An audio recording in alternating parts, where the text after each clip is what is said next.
1 d'aujourd'hui, ce sera de réfléchir sur une séquence réactionnelle où j'ai une cyclohexanone méthylée en alpha de l'acétone. D'accord?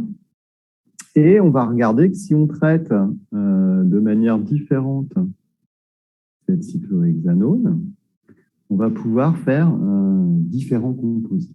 Par exemple, si je me place dans un traitement avec, dans un premier temps, LDA dans le THF,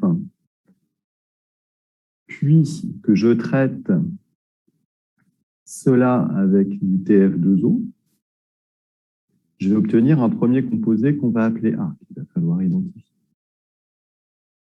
Ensuite, si je traite ce composé-là avec, par exemple, est-ce que je vais utiliser du K2CO3 et que, pardon, excusez-moi, j'ai mis un du K2CO3 et que je reprends de l'anhydride triflique, je vais obtenir un composé B. Okay? Si ces composés-là, je les fais réagir dans des conditions ensuite où je vais avoir Me3SN, SiMe3, en présence de palladium tétrakis, en quantité catalytique, je vais obtenir un composé qu'on appelle le composé C. Si je reprends exactement les mêmes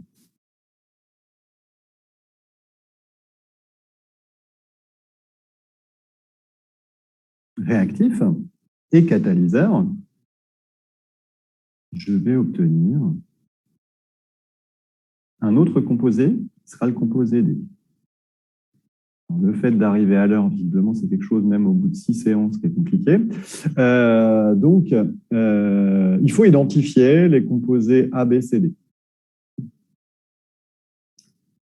Le but, c'est d'identifier les composés A, B, C et D et de donner le mécanisme réactionnel qui permet d'expliquer la conversion de A en C et de B en D. Donc, je vous laisse réfléchir un petit peu. Et puis, quand vous aurez une idée, vous pourrez proposer quelque chose.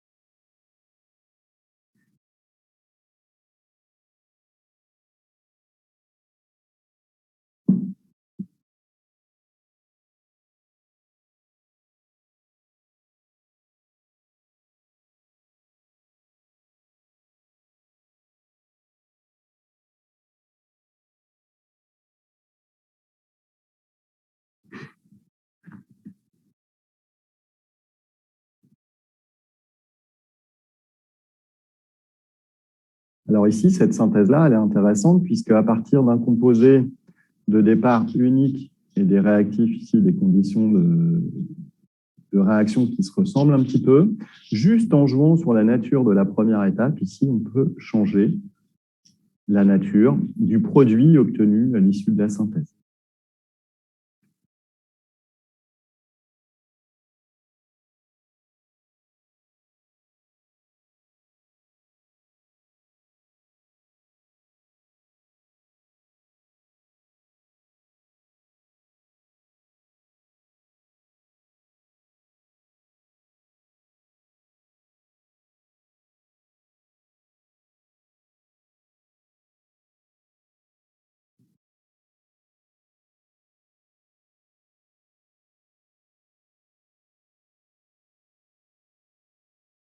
Alors, écrivez en dessous plutôt. Écrivez plutôt par là.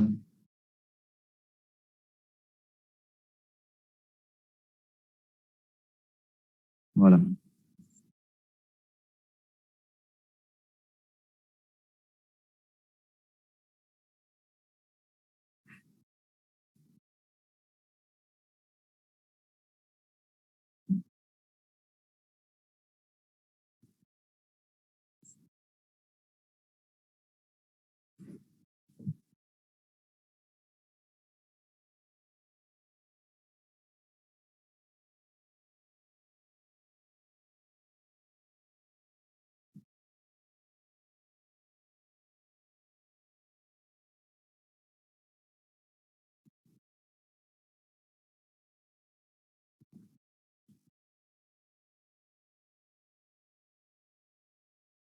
Alors, non, ce n'est pas tout à fait ça. Est-ce que vous pouvez expliquer quel a été votre raisonnement, s'il vous plaît? Alors, ce n'est pas ce produit-là, mais expliquez qu'est-ce qui permet de dire que c'est ce composé-là que vous vouliez former. Quels étaient les intermédiaires que vous pensiez avoir formés? Je pense que la première étape, c'est le LDA va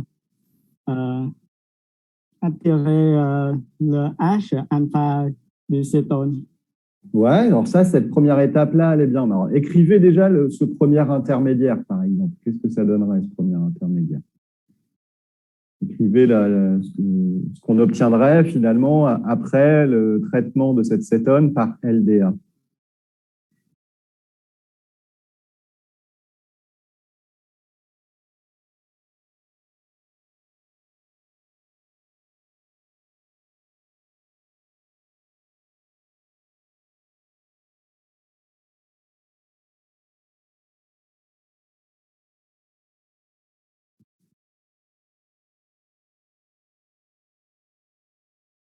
LDA, c'est quoi comme type de réactif?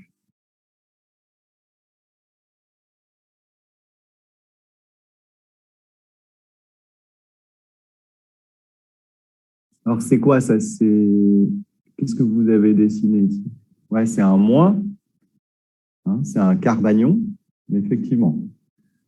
Pourquoi on obtient cet intermédiaire-là? Parce que LDA, c'est quoi comme type de réactif? C'est une base. C'est une base forte ou une base de fort pKa ou de faible pKa? Une base forte. Fort pKa, hein, ouais, aux alentours de 35. La structure du LDA, hein, si j'écris en dessous, moi, hop, pardon, si j'écris ici, donc là, si j'écris ça, CO, tac, si j'écris le LDA, c'est le disopropylamidure de lithium. C'est une base organométallique hein, qui est très encombrée, N-, Li+. C'est ça, LDA. C'est une base et elle va venir déprotoner ici dans les conditions cinétiques. Parce que c'est une base forte, on va former intermédiairement, donc on l'écrit entre crochets, on va former effectivement cette espèce-là. OK? Pourquoi? Parce que LDA, base forte, le pKa, il est aux alentours de 35, très fort, très très basique. Donc à votre avis, on est dans des conditions cinétiques ou conditions thermodynamiques pour la déprotonation, s'il s'agit d'une base forte? Conditions cinétiques. Conditions cinétiques.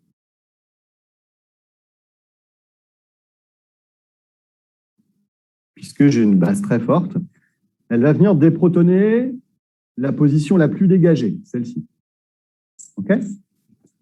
Est-ce que je ne peux pas écrire une forme limite de ça?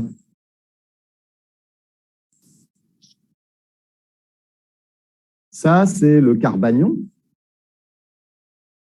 En français, on appelle ça un carbanion, puisque c'est une charge négative qui est centrée sur un atome de carbone. On peut écrire des formes limites ici. La forme limite, ça va être quoi? Ça va être c'est énolate. L'énolate correspondant. Okay? Vous avez vu ça en chimie organique en licence, en L3? Est-ce que vous avez vu ça? Oui, monsieur. Ouais. Donc, ça veut dire que le carbanion, il est en équilibre avec la forme mésomère, la forme limite, en fait, qui est une forme énolate. OK? Et ici, si je traite ça par TF2O, qui est un électrophile,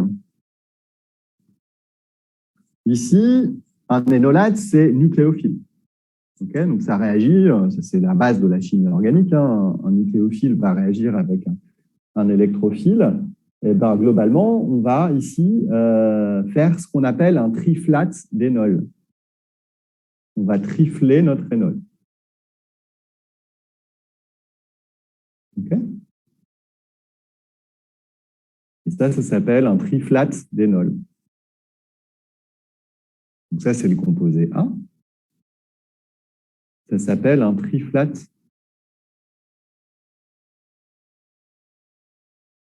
d'énol. Okay. Alors, est-ce que ces conditions de déprotonation, là, ce sont des choses qui sont claires pour tout le monde? Oui, c'est clair. Pour vous, ça va? Et pour les autres?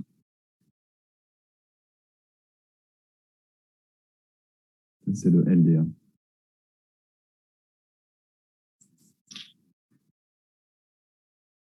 Et les autres? Parce que là, pour l'instant, j'ai entendu la voix que d'une seule personne, alors que nous sommes assez nombreux quand même.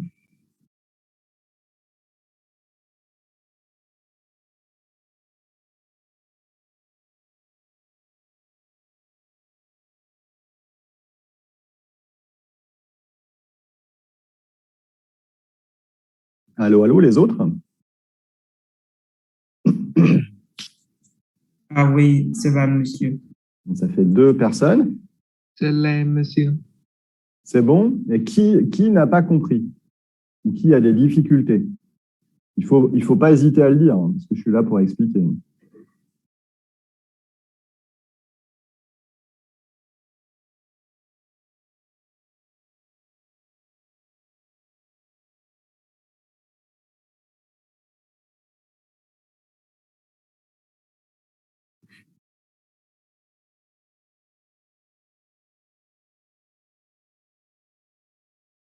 Les autres, vous dormez? Non, monsieur. C'est bon? Oui, c'est bon. OK, merci. Bon, alors on va pas passer non plus très longtemps, parce que j'ai l'impression qu'il y en a qui ne veulent pas forcément, qui n'osent peut-être pas prendre la parole, mais il ne faut pas hésiter, on est entre nous. Hein. On est là pour, même si vous dites une bêtise, c'est pas grave. Hein. Justement, si vous dites une bêtise, si au moins vous aurez identifié que vous étiez dans l'erreur et que au moins vous ne commettrez pas ces erreurs-là sur vos copies. Donc il ne faut pas hésiter à participer et il faut ne pas hésiter à dire « je n'ai pas compris ». Ce n'est pas grave si vous n'avez pas compris. Alors maintenant, si je veux examiner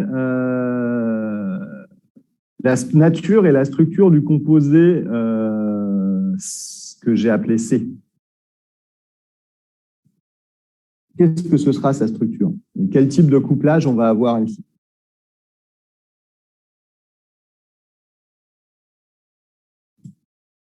C'est couplage de style. Tout à fait. Couplage de stylet, ici.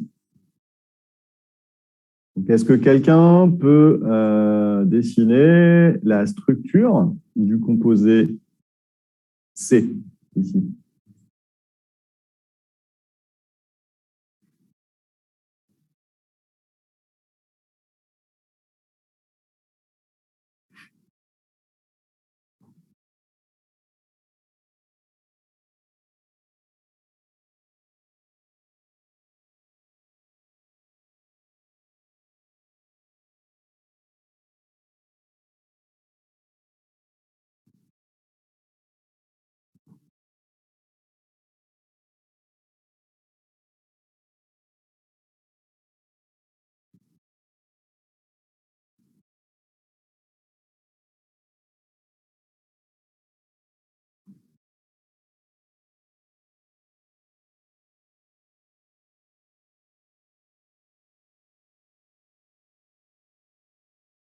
Très bien. Alors ça, c'est le couplage de style. Maintenant, si je veux expliquer le cycle catalytique,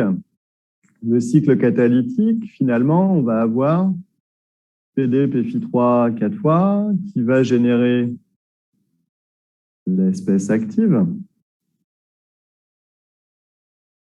Donc, ce sera PD, Pφ3 deux fois. Donc, ça, c'est l'espèce active du cycle catalytique. OK ?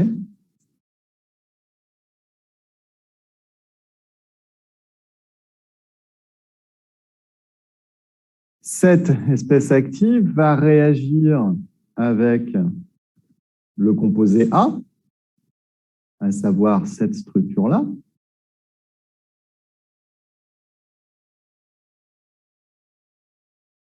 Et va faire quel type de réaction élémentaire il va se passer là? La première étape. Addition oxydative. Addition oxydante, tout à fait. Très bien. Dans la liaison carbone-oxygène, ici.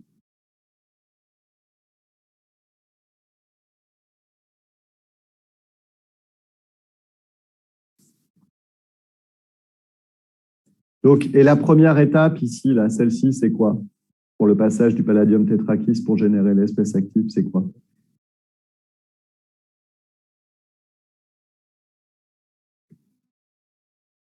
Le passage de PD, Pφ3 4 fois, à PD, Pφ3 2 fois. C'est élimination non réductrice. Très bien, élimination non réductrice. ENR. Et ici, votre camarade a dit que c'était une addition oxydante. Ensuite, qu'est-ce qui va se passer comme réaction?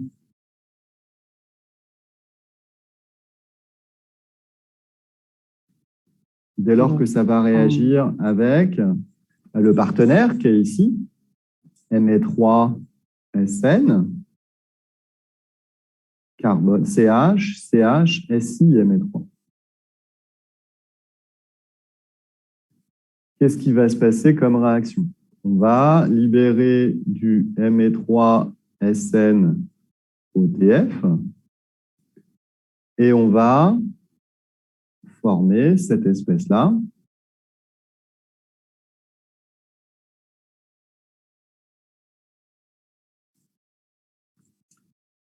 Deux ligands Pφ3 autour de mon palladium. Et on va former cette espèce-là. C'est quoi l'étape élémentaire là qu'on a ici? C'est la transmétallation. C'est une transmétallation entre le palladium et l'étain. Hein, c'est une transmétallation palladium-étain. OK ? Ce qui nous permet d'installer sur le palladium l'autre fragment qu'on cherche à coupler. Et enfin, la dernière étape du cycle catalytique, elle permet de régénérer l'espèce active et d'expulser du cycle catalytique notre composé C. D'accord? Ça, c'est le cycle catalytique. Est-ce que ça va, ça, le cycle catalytique? Oui, ça va, monsieur. Et les autres? Oui, ça va, monsieur. C'est bon?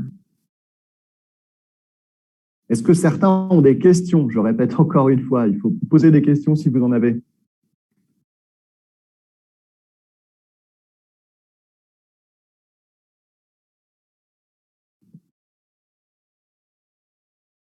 Alors moi, j'ai une question. C'est quoi le NEV du palladium tétrakis? Alors là, c'est bien, on arrive avec 30 minutes de retard. C'est quoi le NEV de ça?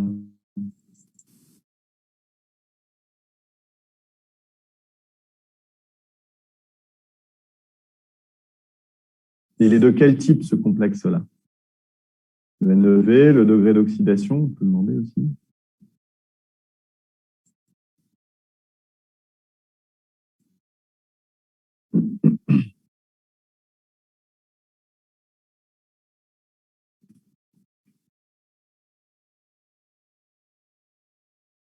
Le NEV est égal à 18 électrons. Tout à fait, 18 électrons. Hein, c'est un complexe de type Ml4. Le palladium, il est dans la 10e colonne, il apporte 10 électrons, et il y a 4 ligands L qui apportent chacun 2 électrons.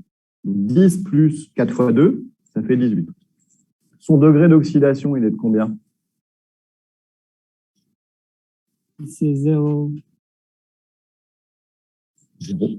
Tout à fait. On a du palladium 0. Bon, ici, c'est Ml2. Combien d'électrons, l'espèce active de valence pour cette espèce-là? 14. 14 électrons, c'est toujours le cas quasiment dans tous les systèmes catalytiques, les cycles catalytiques du palladium. Le degré d'oxydation, 0. Maintenant, si je regarde cette espèce-là, c'est quoi son NEV et son degré d'oxydation?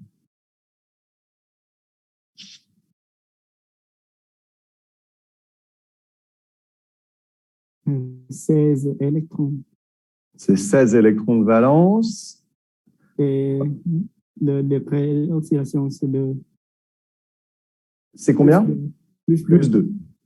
Effectivement, c'est très bien. Ici, on a un complexe de type Ml2 X2. Okay. Bon, très bien. Est-ce que vous êtes à l'aise avec tout ça, là, les décomptes de NEV, DO, le MLX, ML, et puis ce cycle catalytique? Ça va? Oui, ça va. C'est bon? Oui. Alors, on passe au composé B, alors. Le composé B. Le composé B, on reprend notre cétone de départ. C'est la même cétone de départ.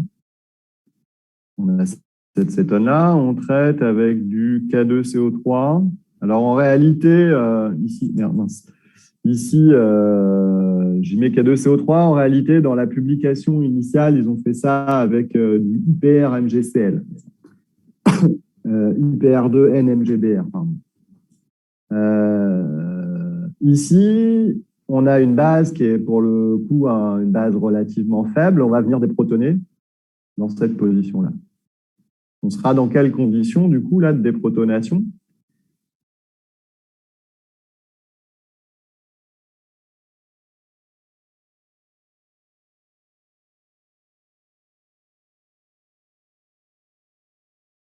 Ici, on a une base de faible pKa.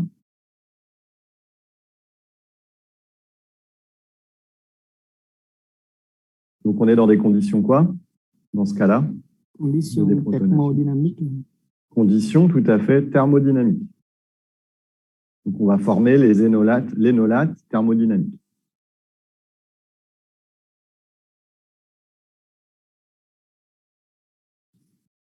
Et cet énolate, on peut l'écrire. Là, c'est le carbanion, mais on peut aussi écrire, comme on a écrit tout à l'heure, hein, l'énolate correspondant.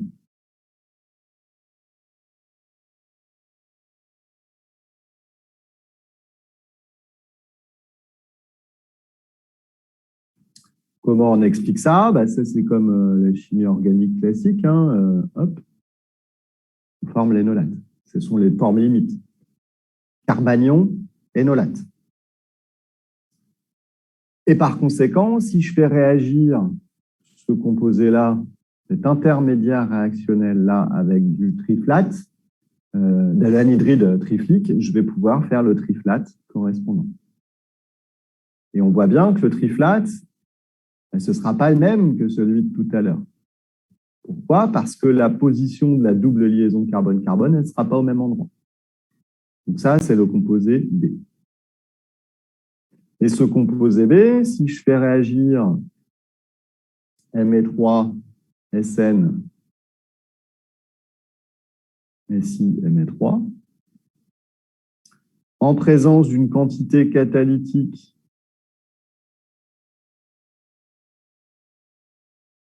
de palladium tétraquis, qui sera notre pré-catalyseur ici, je vais obtenir le composé qu'on a vu tout à l'heure. Le composé D. Ce sera quoi la structure du composé D?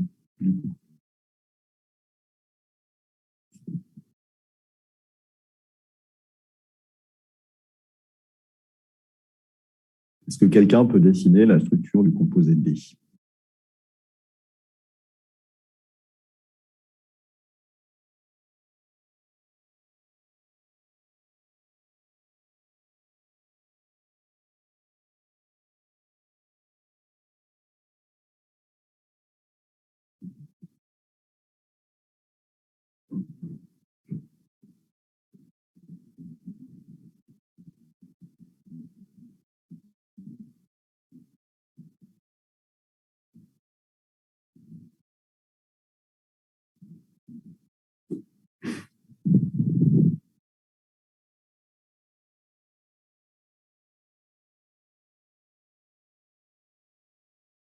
Ben, c'est parfait. C'est encore un couplage, merci. C'est encore un couplage de stylets ici, effectivement. Mais cette fois-ci, le diène qu'on a formé, ce n'est pas le même que tout à l'heure. La structure, si on revient voir la structure de tout à l'heure, la double liaison carbone-carbone sur le cycle, elle est ici. Alors que, dans ce cas-là, la double liaison carbone-carbone est située ici. Tout ça pour vous dire qu'avec les mêmes réactifs, au final, juste en changeant la nature de la base, soit LDA, soit K2CO3, eh bien, on peut orienter la réaction vers la formation de C ou bien D. OK? Donc ça, c'est quelque chose qui est assez puissant, hein, qui permet de former des diènes, ici en l'occurrence, qui seront différents. Alors, est-ce que vous avez besoin d'autres explications sur cet exercice-là?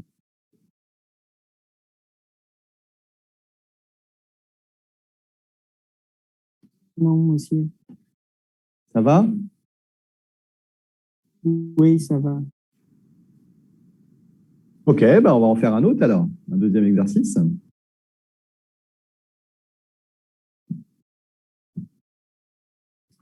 On va faire un deuxième exercice.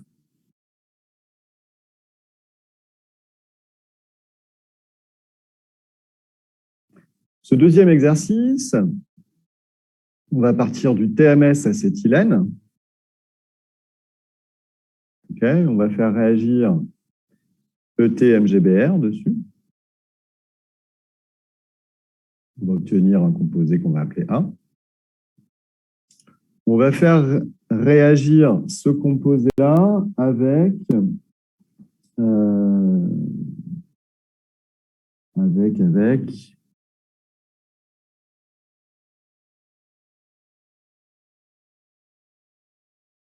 la cyclohexanone. On fait réagir ça, puis H2O. On va hydrolyser. On va obtenir le composé B. Ce composé B, on va lui faire réagir avec K2CO3 dans le méthanol. Okay. On va obtenir le composé C. Ensuite, ce composé-là, on va le faire réagir avec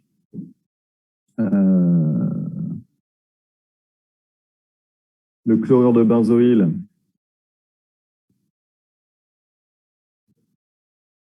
présence de triéthylamine. Okay, on va obtenir le composé D. Okay. Ce composé D, on va le faire réagir avec encore du palladium tétrakis, une quantité catalytique, du CUI et de la diéthylamine, en présence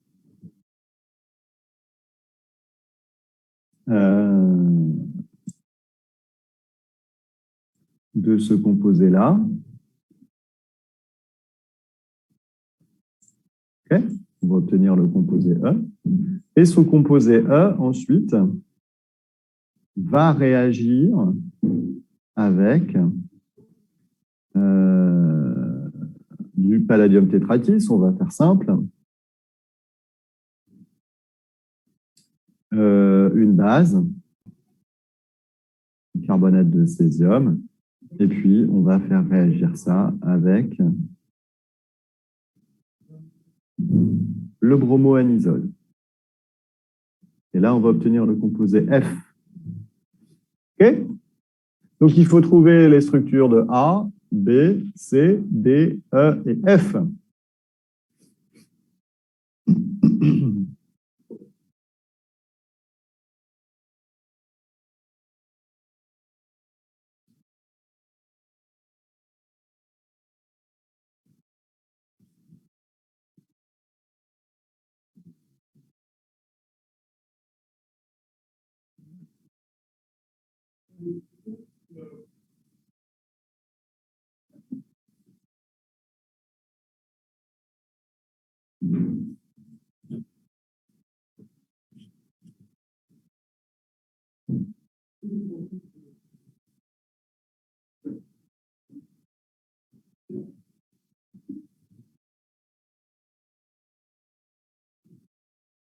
Alors, est-ce que vous pouvez commenter? Je suis d'accord avec la structure du composé A. Qu'est-ce qui se passe ici comme réaction?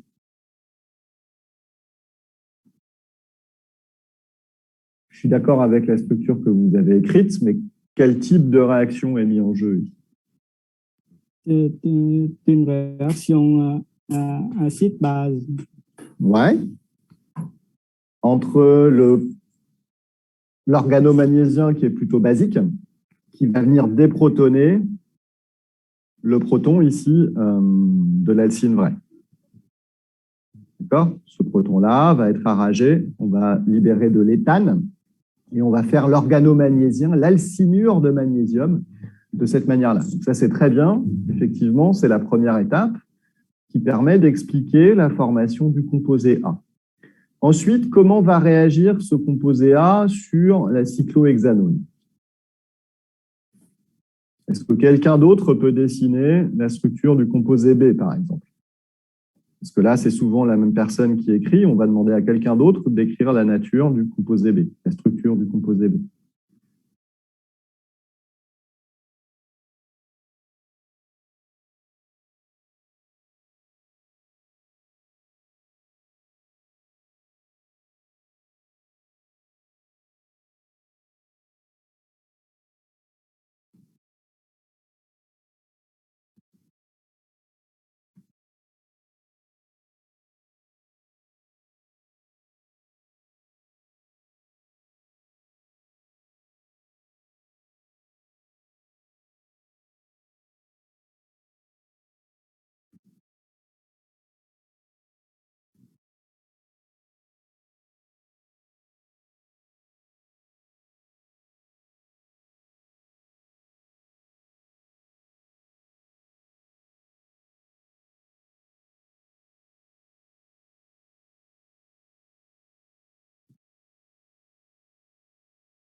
Ouais, je suis d'accord avec vous. Si je le redessine ici, c'est bien, merci. Je vais le redessiner proprement ici. Moi, j'ai la chance d'avoir une tablette pour écrire. Je pense que pour vous, c'est pas facile, mais je suis d'accord avec la structure. Hein, c'est bien ça. On a bien ce composé B qui provient de quel type de réaction, là? C'est quel type de réaction? Ici, le passage de A à B. Ici, on a la première étape, c'est une déprotonation, finalement, hein, tout simplement. Une formation d'un organisme, c'est une réaction acide-base. Et ici, c'est quoi comme type de mécanisme? C'est addition nucléophile. Tout à fait. On a une addition nucléophile.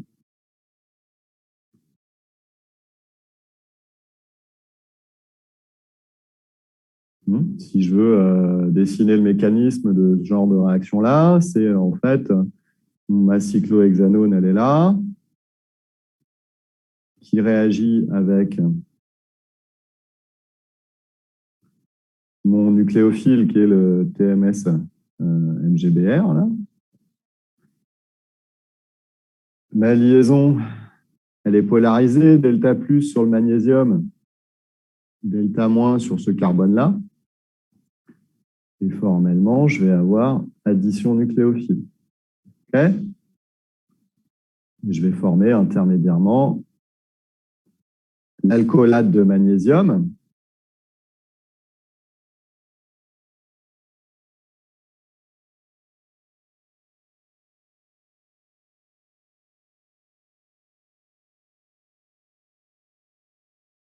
Qui, après hydrolyse, va fournir ce produit-là. OK? Donc là, c'est une addition nucléophile. Ça va pour tout le monde, ça?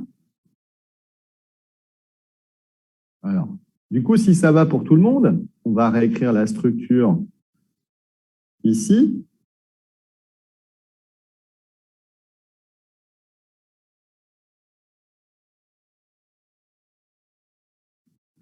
Et l'étape d'après, c'est K2CO3 dans le méthanol. Donc ça, c'était la structure du composé B. Et ici, il faut qu'on trouve la structure du composé C.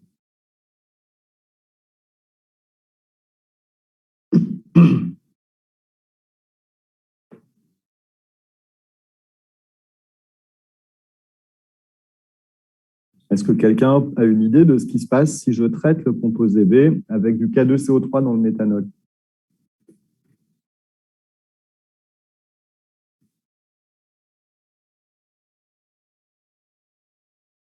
Est-ce que quelqu'un veut se lancer dans le dessin ici de la structure du composé C?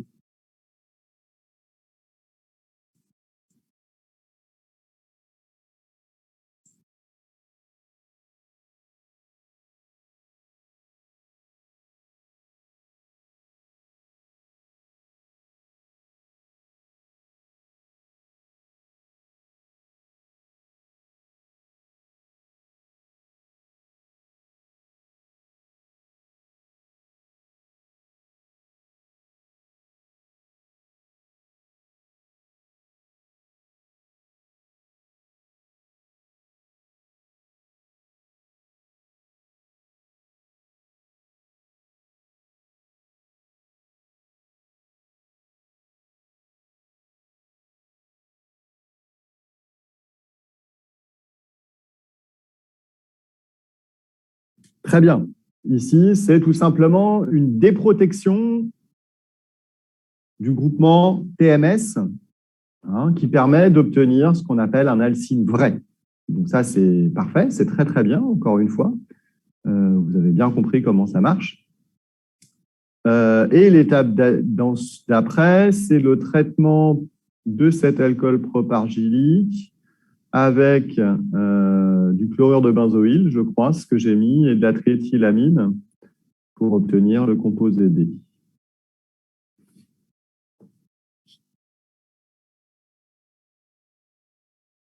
Quel type de réaction c'est, ça? Comment ça s'appelle, cette réaction-là?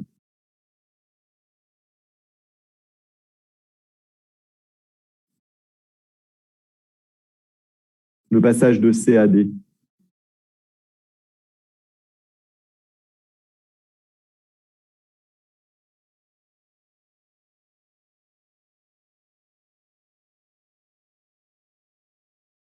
Si je condense un alcool sur un chlorure d'acide en présence d'une base, ça s'appelle comment ce genre de réaction? Et quelle fonction chimique? C'est estérification. Tout à fait, c'est une estérification. La base, elle sert à quoi dans cette réaction-là? Triéthylamine. La triéthylamine, ça sert à quoi? Pour déprotoner le groupe OH. Ah non, pas pour déprotoner, ce n'est pas d'un pK suffisamment fort, mais c'est surtout pour piéger le HCl, l'acide chlorhydrique, qui se dégage à l'issue de la réaction d'estérification. Donc, est-ce que quelqu'un peut m'écrire la nature de l'ester qui est formé. Autrement dit, la structure du composé D.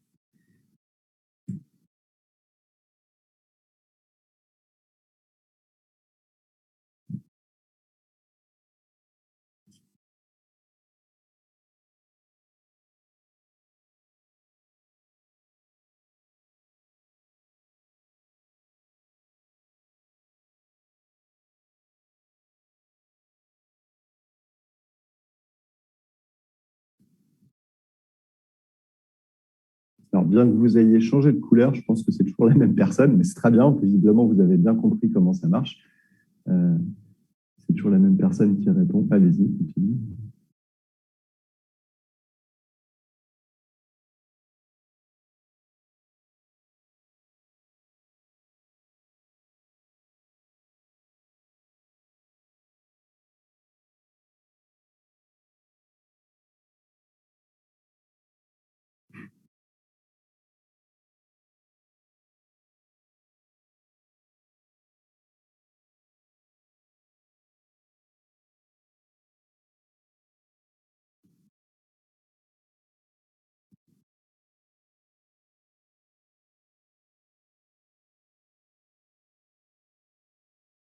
Et fini. Très bien. Donc là, tout simplement, on a... Ouh là là, ça arrive très en retard. Avec 47 minutes de retard. Bien. On a bien une réaction d'estérification. C'est très bien. Alors, est-ce qu'il y a des questions sur les étapes de passage de BAC et de CAD?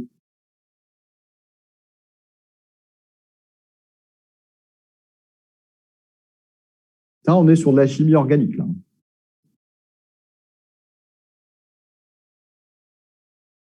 OK, vous avez un problème d'Internet. Est-ce qu'il y a des questions pour le passage de BAC et de CAD? Est-ce que c'est clair pour tout le monde?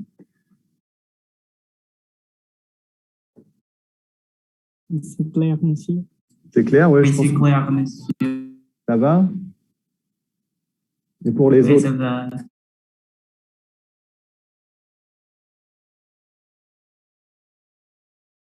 Alors, ensuite, on fait réagir ça avec le palladium tétrakis.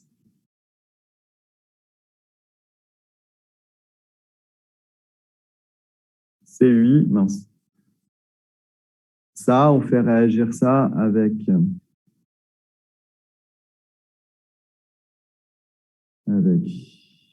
PDPFI3 4 fois. CUI, ET2NH. Et on a pris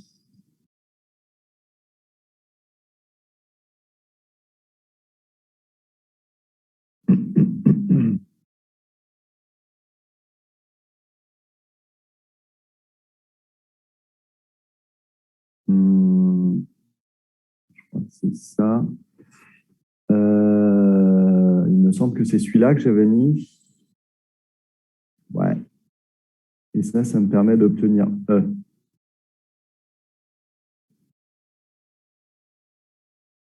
Donc, du coup, quelle sera la structure du composé E ici?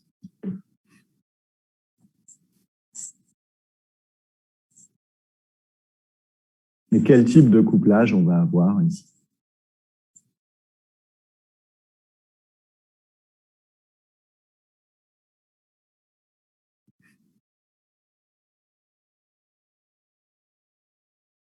C'est couplage de Suzuki. Non. C'est couplage de sonographie.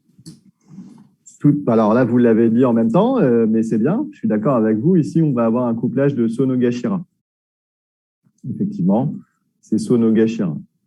Alors, est-ce que quelqu'un peut écrire la structure du composé E, ici?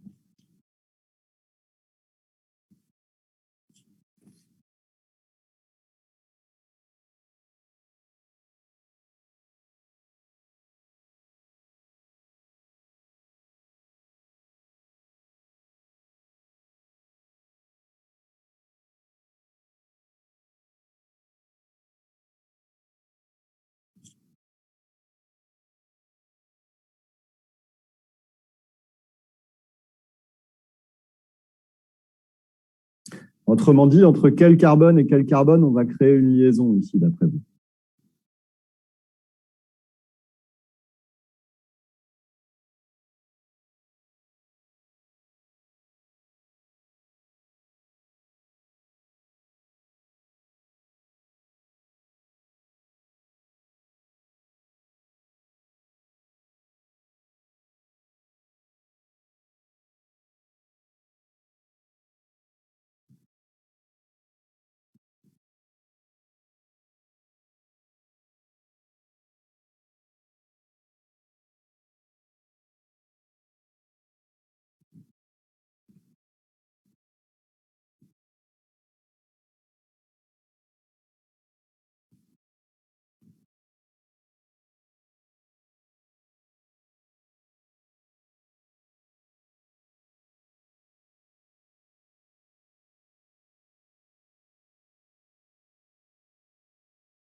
Alors, oui.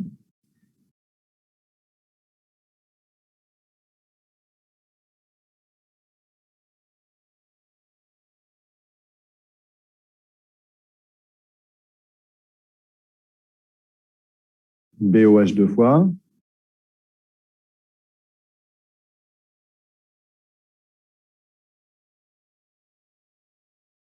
Oui, ou OBZ, vous pouvez directement l'écrire comme ça. Donc ça, je suis d'accord, c'est la structure du composé E. Hein, donc on crée une liaison, un couplage de Sonogashira, entre le carbone de l'alcyne vrai, qui va être converti en alcynure grâce à la base et au cuivre, qui va permettre de transmétaller l'espèce palladier ici avec ce carbone-là. Donc si vous voulez, je peux écrire le mécanisme réactionnel. Le mécanisme réactionnel de ce couplage de Sonogashira, il va toujours partir de notre espèce de palladium tétrakis qui va subir une double élimination non réductrice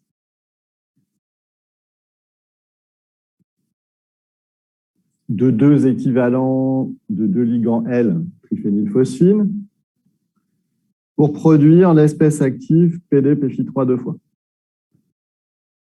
On va avoir une addition oxydante qui va s'opérer ici avec le partenaire électrophile qui est ce composé là.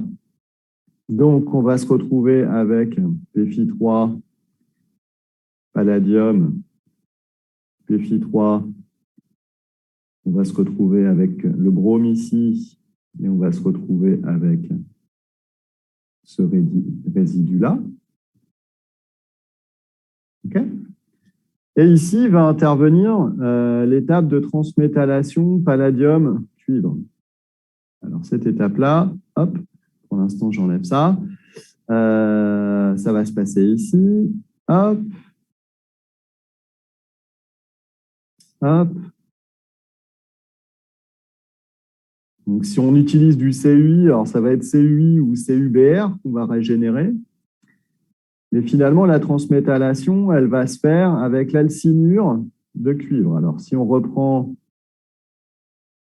la structure du composé qui nous intéresse, c'est OBZ, ici, la triple liaison ici. On va obtenir ça. Et ici, on va avoir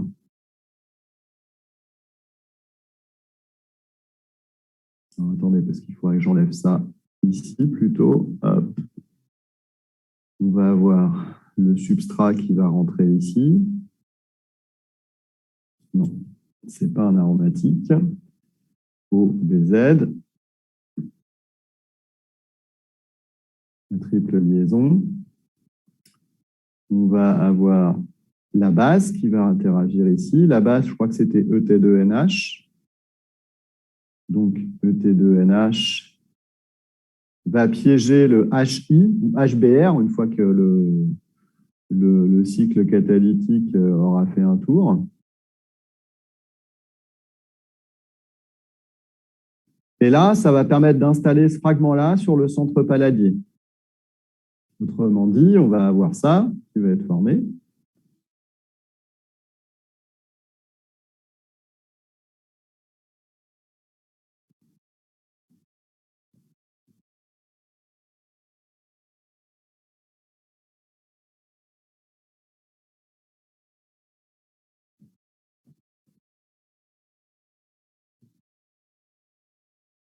OK? On va régénérer l'espèce active ici et expulser le produit du cycle catalytique que je vais redessiner ici. Le produit de la réaction, ce sera ça, OBZ. Une triple liaison ici. Une double liaison ici. Et BOH 2 fois. OK? Alors après, si je veux expliquer ce qui se passe ici, c'est comme d'habitude une élimination non réductrice. Ici, c'est quoi?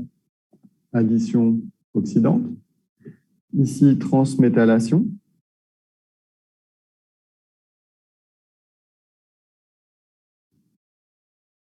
Et ici, pour fermer le cycle catalytique, c'est une élimination réductrice. Alors, est-ce que ça va, ça? Le cycle catalytique du couplage dit de Sonogashira. Oui, ça va, monsieur.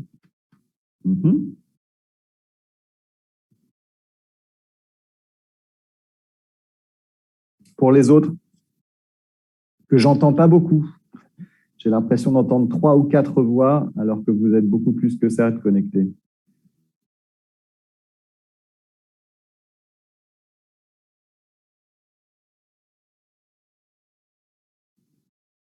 Ça va, monsieur. Ça va aussi pour vous?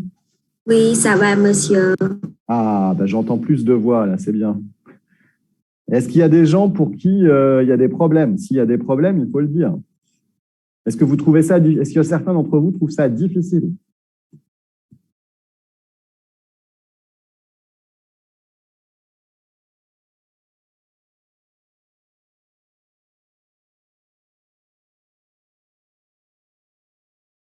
Donc, tout le monde trouve ça facile? C'est intéressant. Oh non, ce n'est pas facile, monsieur. Ah, alors d'accord. Qu'est-ce qui vous pose problème? Dites-moi. Dites-moi ce qui est difficile pour vous.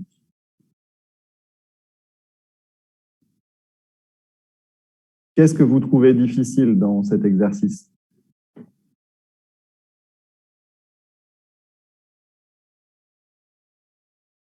L'aspect chimie organique, l'aspect cycle catalytique, qu'est-ce qui vous paraît difficile?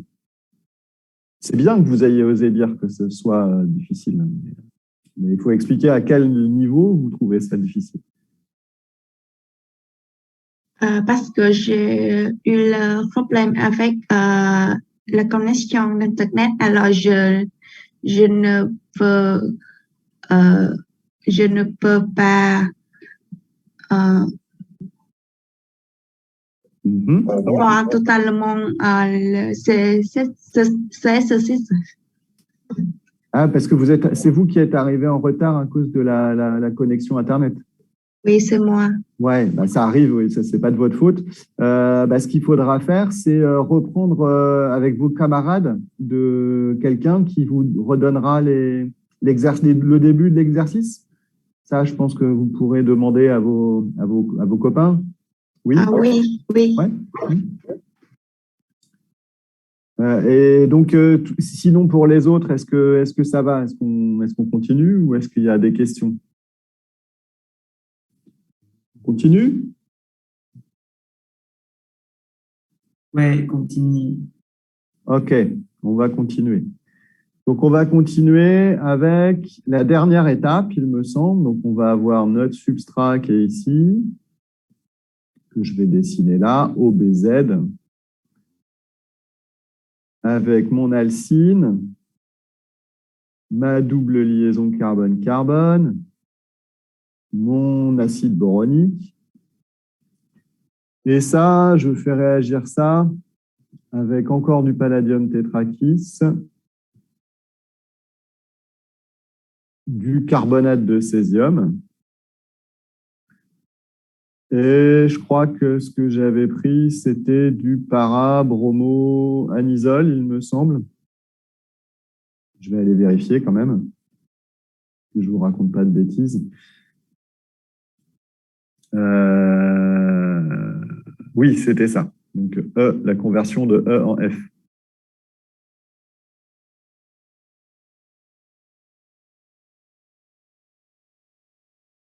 Alors, est-ce que quelqu'un a une idée du type de couplage qui est mis en jeu pour passer de E à F?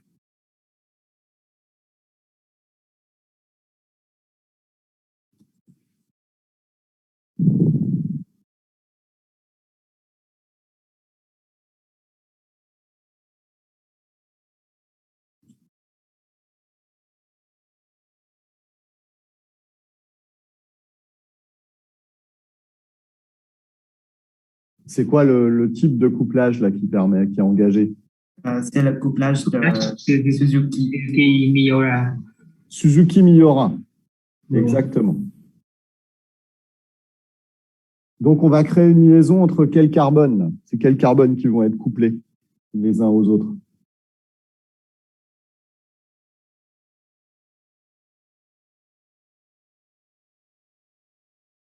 Quelle liaison carbone-carbone on va créer?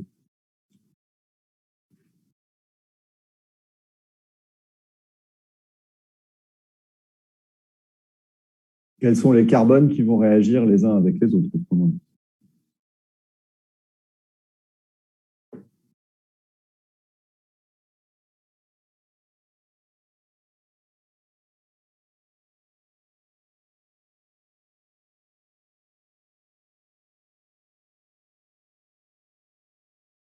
Est-ce que c'est ce carbone-là qui va réagir? Ici? Celui-là? Celui-là?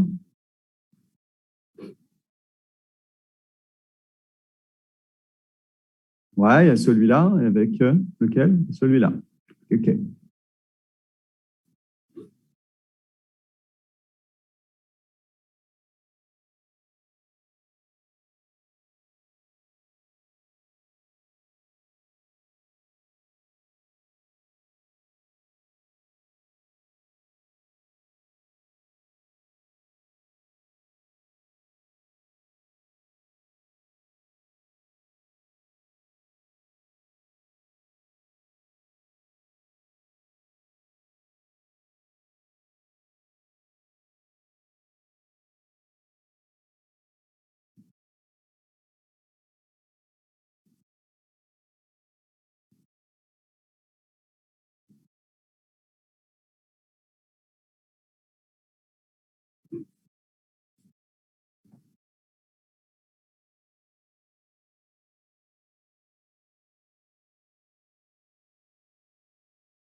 C'est parfait tout ça, c'est très bien, c'est toujours les mêmes personnes qui participent. Je vois au moins que vous avez bien compris.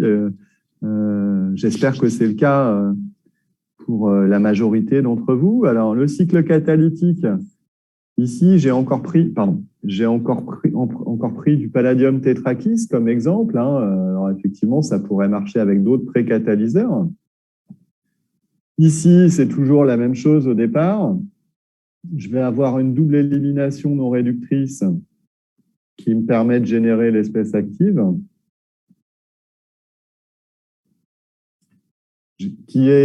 va permettre de faire l'addition oxydante dans la liaison carbone sp2 brome. Donc ça, c'est l'addition oxydante. Ce qui permet d'obtenir ce complexe de palladium-là.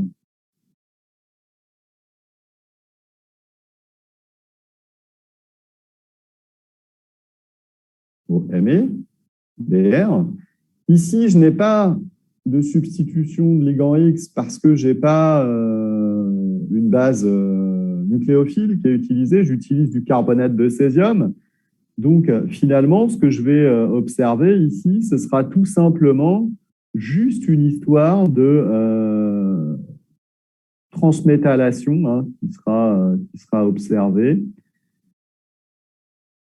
Par conséquent, j'aurai, donc ça c'est mon substrat borylé qui va réagir avec mon palladium. Donc, je vais obtenir Br, B, OH deux fois. Et je vais obtenir un complexe de palladium que je vais dessiner ici.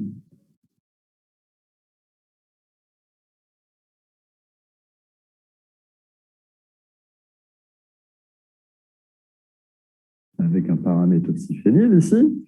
Et de l'autre côté, je vais avoir, cette espèce-là.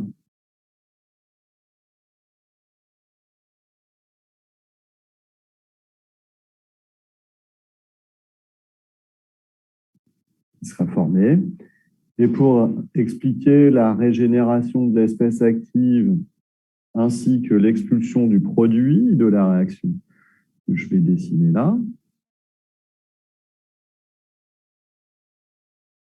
la dernière étape, c'est quoi la nature, quelle réaction élémentaire est nécessaire pour clore le cycle catalytique ici? Élimination réductrice. Tout à fait, élimination réductrice. Donc là, on a l'élimination réductrice. Là, on a encore une ENR, double ENR, addition oxydante, transmétallation.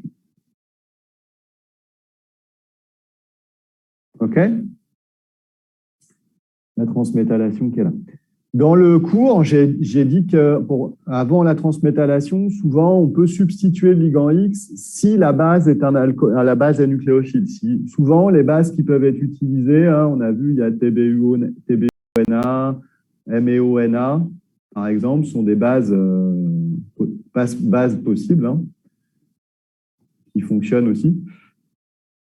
Dans ce cas-là, si j'utilise des bases nucléophiles, avant la transmétallation, j'ai une substitution du brome par l'alcoolate dans le cycle catalytique. Ici, la base utilisée, c'est le carbonate de césium.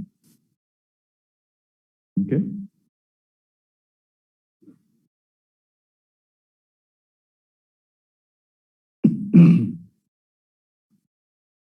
Alors voilà ce que je voulais voir avec vous aujourd'hui pour la chimie du palladium. Alors avant de passer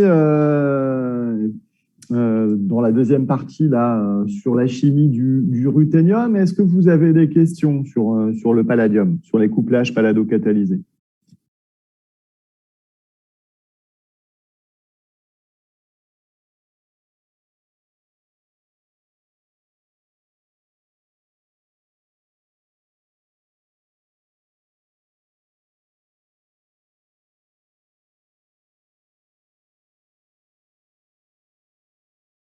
Alors, vous avez vu, en termes de connaissances et de compréhension des cycles catalytiques, pour les couplages pallado-catalysés, il y a beaucoup de ressemblances entre les différents cycles catalytiques.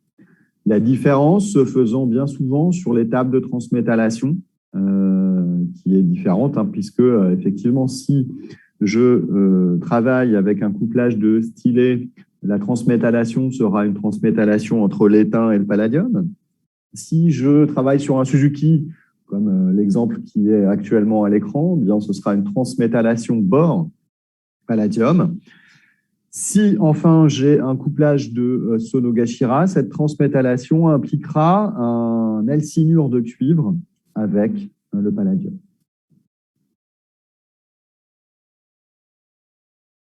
Alors, dernier appel pour savoir s'il y a des questions sur cette partie-là.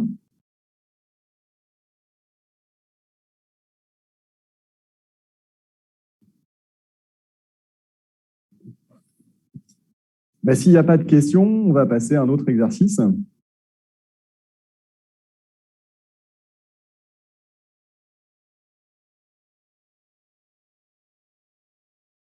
Et on va parler maintenant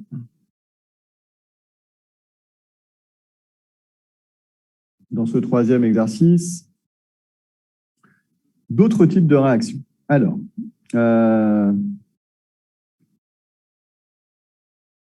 on va examiner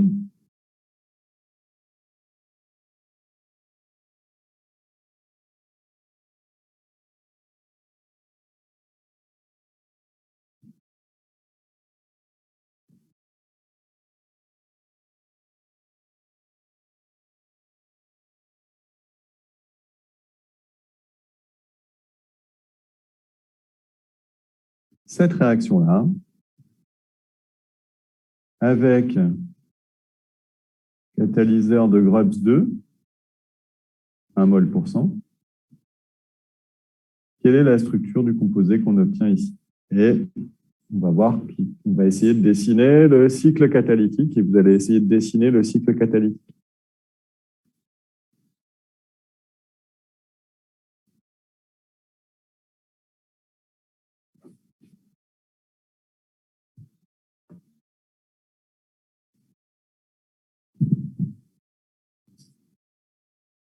Alors déjà, de quel type de réaction il s'agit ici?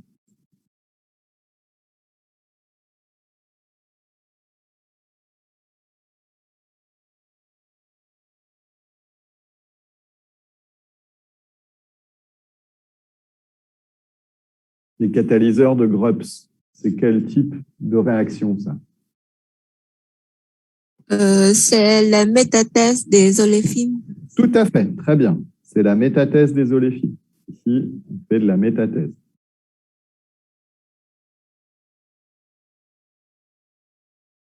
Alors du coup, est-ce que vous avez une idée de la structure du composé qui serait obtenue si on faisait cette réaction-là? Ça se fait souvent dans le dichlorométhane, hein, ça marche dans d'autres solvants, mais typiquement, le dichlorométhane, c'est un solvant classique pour ces réactions-là. Je peux vous dessiner ici la structure du catalyseur de Grubbs 2, si vous voulez. PCY3. Les atomes de chlore. Et ici, je vais vous dessiner le carbone N hétérocyclique qu'on appelle le Siamese. Et ça, c'est le Grubbs 2. Hop.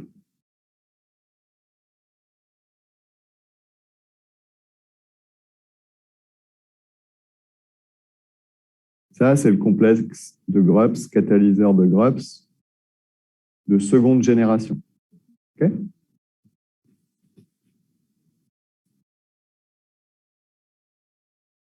C'est quoi la différence entre le Grubbs 1 et le Grubbs 2?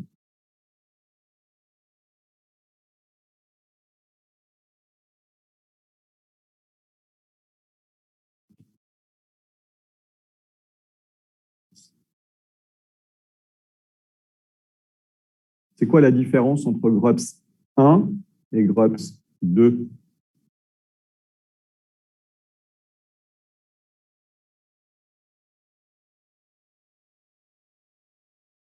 Est-ce que quelqu'un a une idée?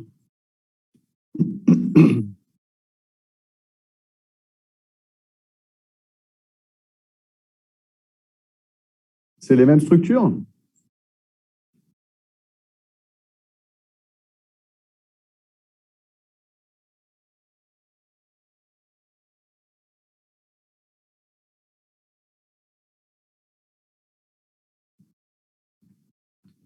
C'est dans le cours, ça.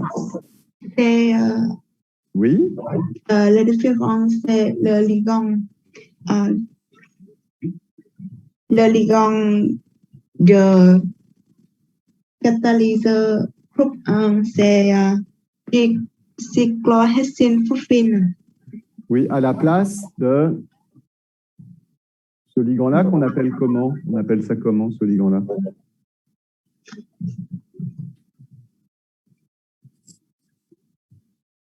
C'est un carbène N hétérocyclique. OK? Donc, Grubbs 1, si je veux le dessiner ici à côté,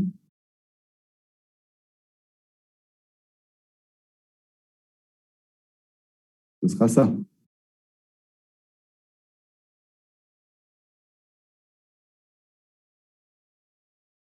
Ça, c'est le catalyseur de Grubbs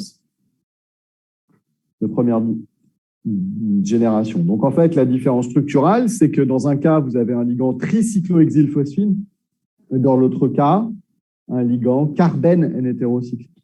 Lequel des deux est le plus stable?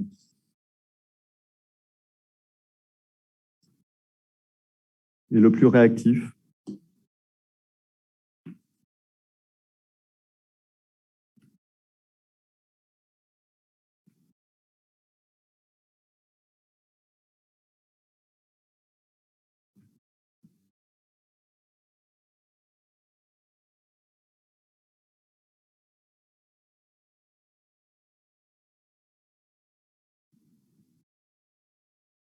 Le groupe 1, c'est plus stable. Non. Le Grubbs 2 est plus stable parce que ces ligands-là, les carbènes hétérocycliques, il y a une très forte liaison carbène-métal et ça permet de stabiliser beaucoup plus le ruthénium et de le rendre plus réactif une fois que ce ligand L fait une élimination non réductrice pour venir se complexer sur un des alcènes. D'accord? Donc Grubbs 2 est plus réactif que Grubbs 1. OK. Donc maintenant qu'on a regardé un peu ces structures de catalyseurs,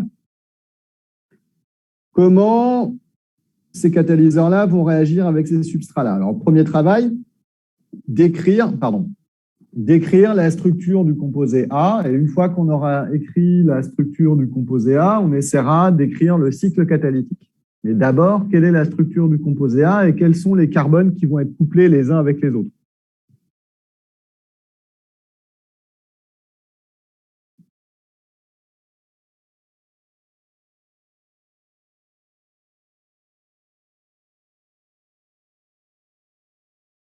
Ouais, avec celui-là. Très bien. Donc, du coup, ce sera quoi le produit A?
OK.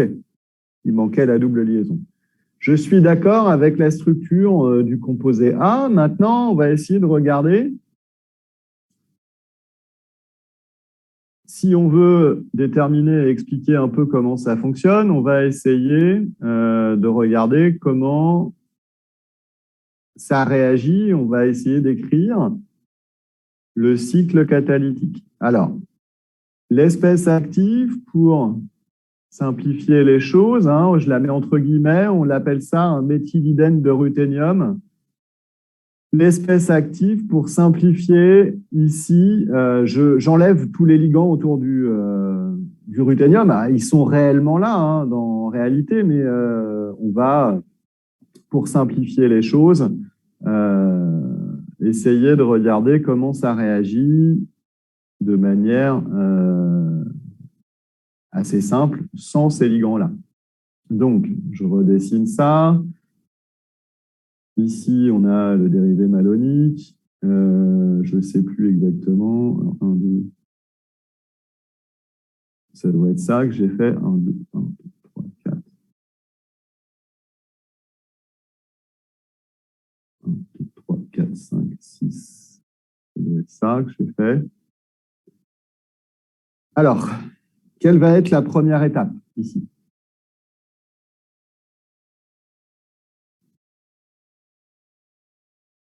La première étape, ça va être la complexation du ruthénium sur laquelle des deux doubles liaisons? Il va réagir d'abord ici ou d'abord là?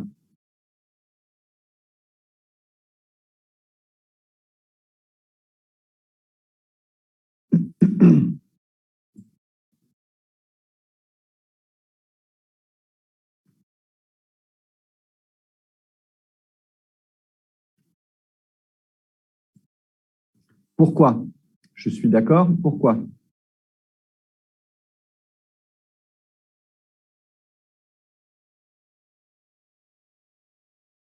Pourquoi ici et pas là?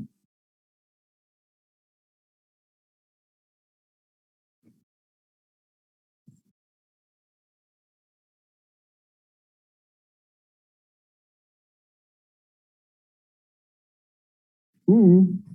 Pourquoi ici et pas là?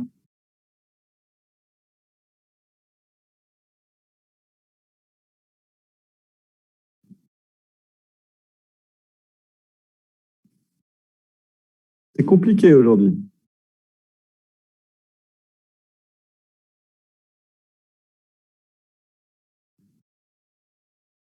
Pourquoi vous avez entouré ici et pas là?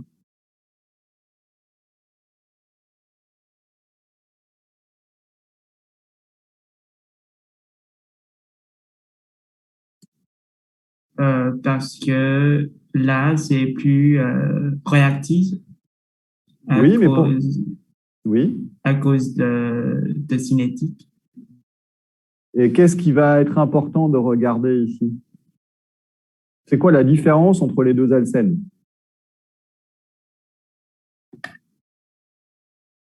L'un est plus encombrant. Ouais, ici, cet alcène-là, il est plus substitué que celui-là. Il y a un méthyle ici. Donc, il va être moins réactif, moins accessible que celui-là. OK, donc là, on y va. La première étape, ce sera une addition non oxydante du ruthénium sur la double liaison carbone-carbone la plus dégagée, la plus accessible. OK, donc le ruthénium, hop, hop, il va venir se complexer ici. Ensuite, il va former par une réaction de cycloaddition 2+2. Donc là, c'est l'addition non oxydante. Ici, ensuite, c'est la cycloaddition 2+2. Il va former une espèce qu'on appelle comment? L'espèce que je vais dessiner ici.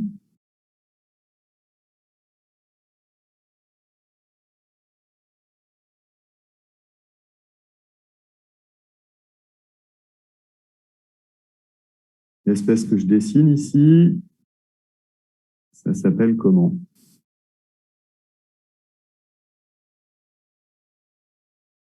Cette espèce-là, là.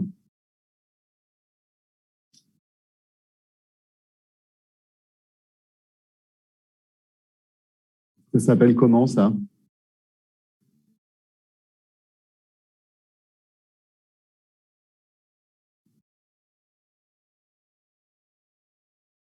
Est-ce que quelqu'un peut me dire comment ça s'appelle, cette espèce-là? Ça s'appelle cycloréversion. Ah ouais, l'étape d'après, c'est cycloréversion, mais je parlais de ça, là. Alors là, oui, après, ce sera une cycloréversion. Je suis d'accord. C'est l'étape qui suit. Mais ma question était de savoir ça, là. Comment ça s'appelle?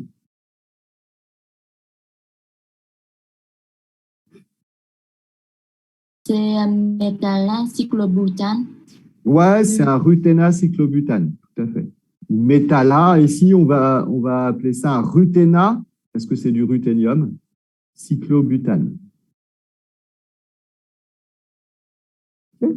Donc, la cycloréversion, effectivement, bah, si je dessine les flèches, c'est ça qui se passe. Okay.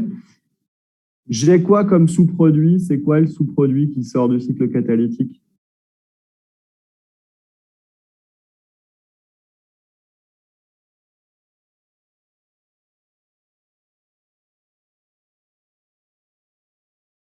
Ici, qu'est-ce que je vais avoir là, qui va sortir du cycle catalytique?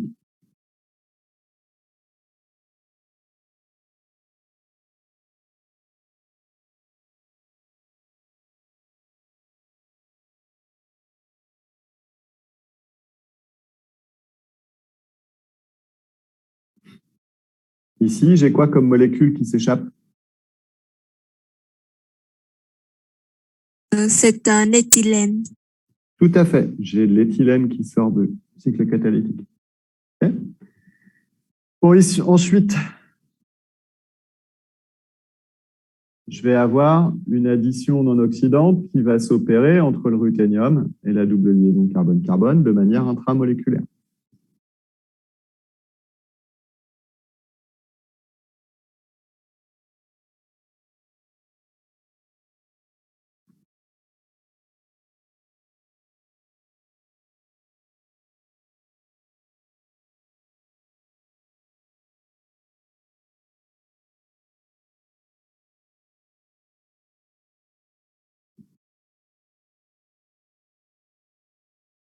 OK? Ça, c'est une addition non oxydante. Ensuite, je vais avoir la cycloaddition 2+2 où je vais former mon ruthéna cyclobutane.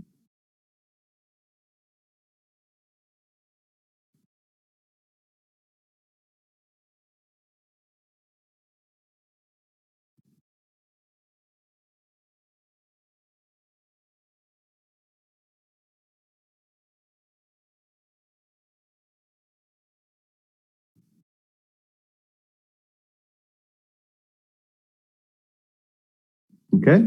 Ça, c'est ma cycloaddition 2+2. Et puis, la cycloréversion,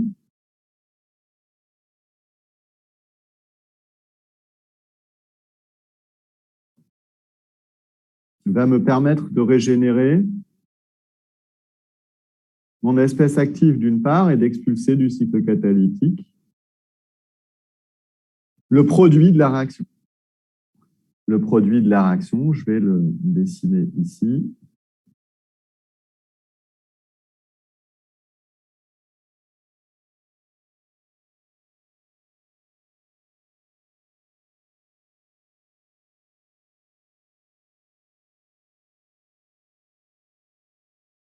Ce sera ça. On avait appelé le produit A. OK? Alors, si dans le cadre d'un examen, vous avez besoin, je vous demande d'expliquer le cycle catalytique d'une réaction de métathèse, il faut le faire exactement comme ça. D'accord? Il ne faut pas vouloir aller trop vite. Il faut bien préciser chaque étape du cycle catalytique. D'accord? Et il y a souvent, dans les examens, il y a souvent des réactions de métathèse qui sont demandées.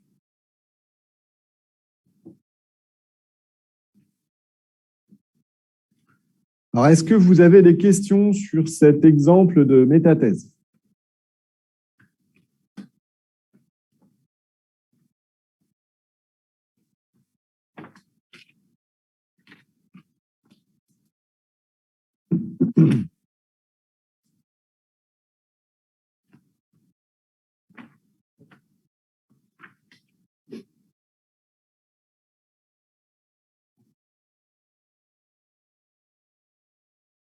Ça va?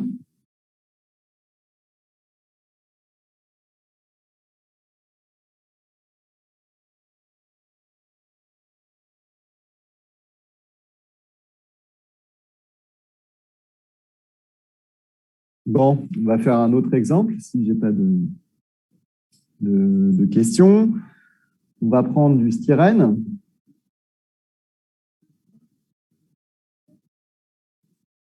Et on va faire réagir ça avec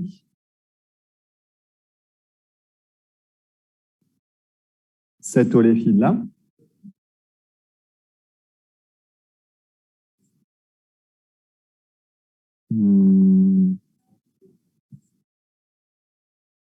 Pardon, je me suis trompé.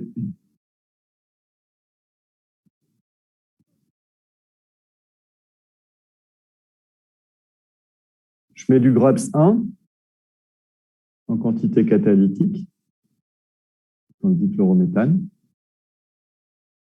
et j'obtiens le composé B. Ici, quelle est la structure du composé B? Et il va falloir qu'on dessine le cycle catalytique.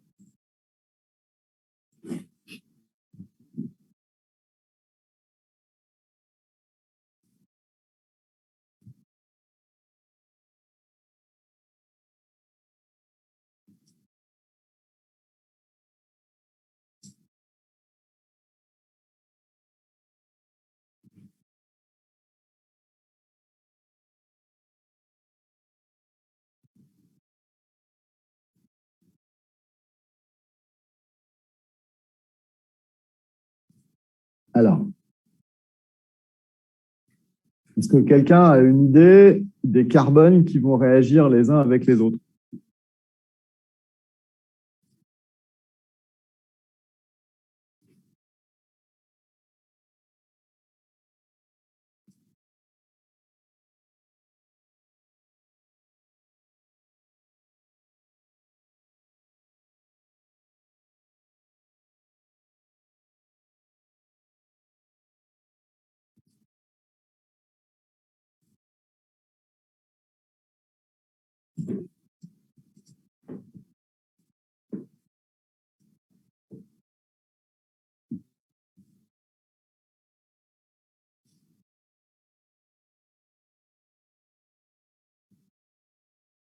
Oui, tout à fait. Donc, la structure du produit, ce sera quoi? La structure du composé B.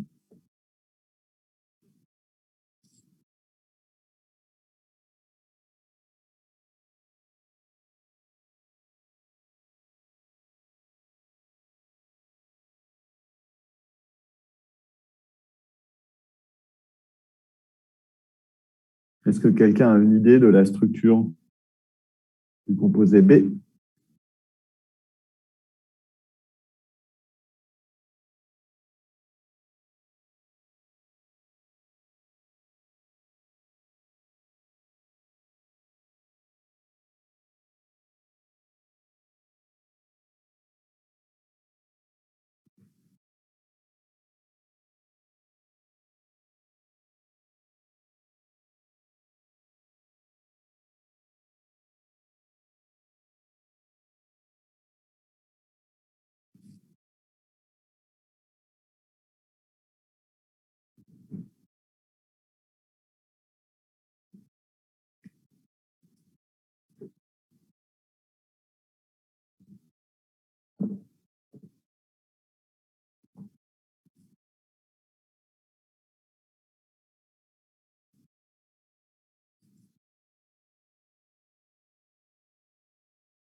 Mhm.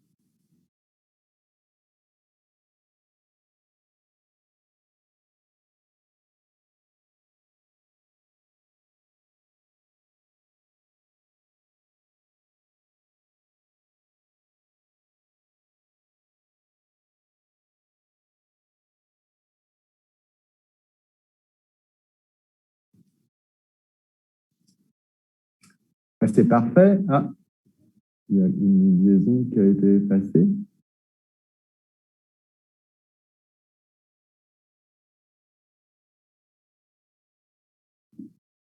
Il manque juste une liaison, c'est bon.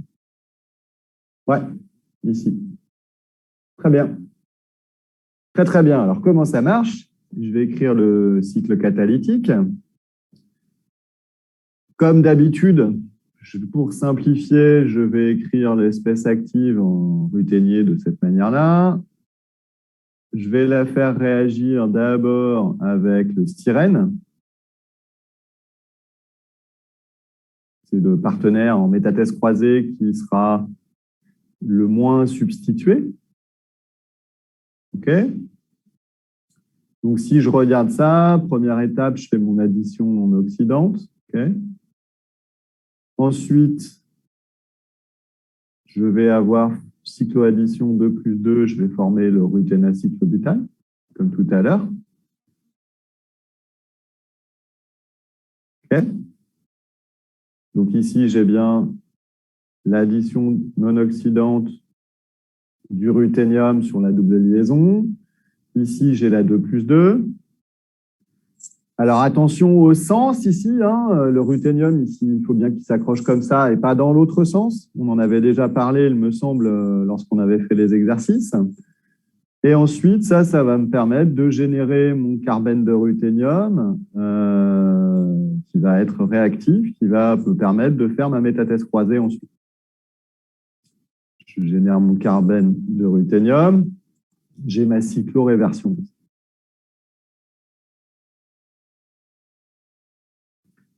Comment ça marche? Comme ça. J'expulse l'éthylène et je fais réagir ça avec mon composé. Ensuite, il faut que je fasse réagir mon oléfine. Mon oléfine, c'est celle-ci.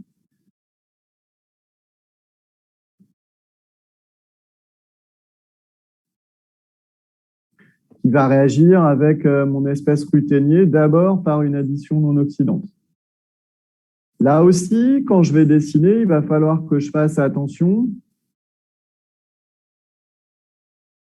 au sens d'écriture de mes espèces. Je vais m'expliquer. C'est-à-dire qu'il va falloir que mon oléfine, que je souhaite coupler,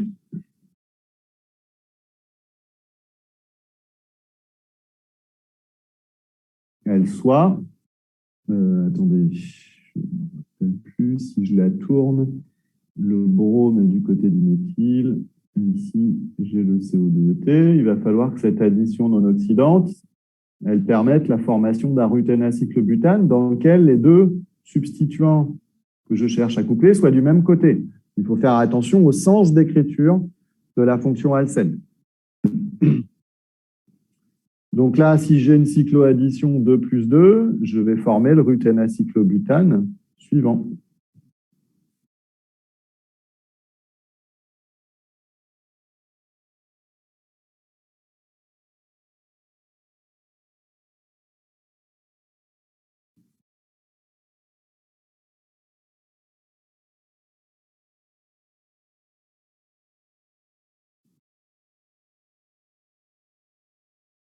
OK? Oups, pardon. Ça me permet d'expliquer la formation du composé B. D'accord? Donc là, j'ai la cycloaddition 2 plus 2. Là, j'ai la cycloréversion.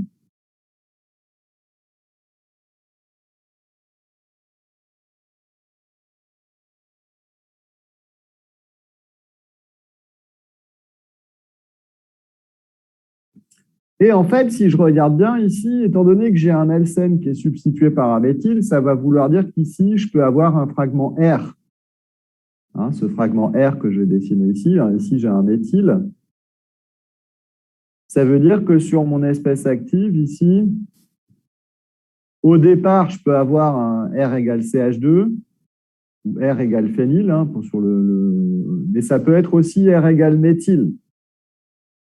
Au bout d'un tour du cycle catalytique, c'est R égale méthyle, mais ça peut être un méthylène qui est généré in situ dans la réaction. OK? Alors, est-ce qu'il y a des questions là-dessus?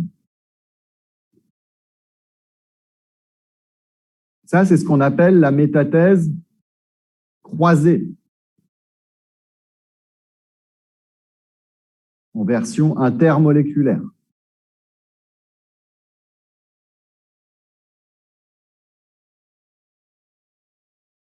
Est-ce que vous avez des questions là-dessus?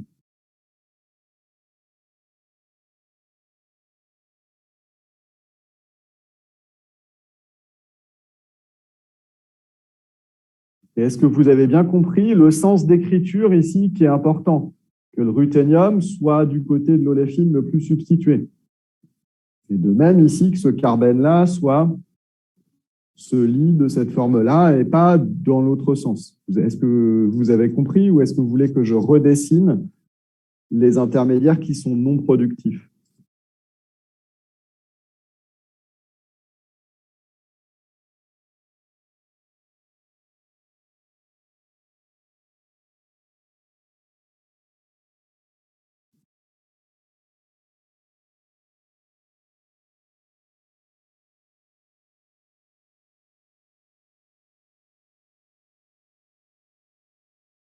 Pas de réponse?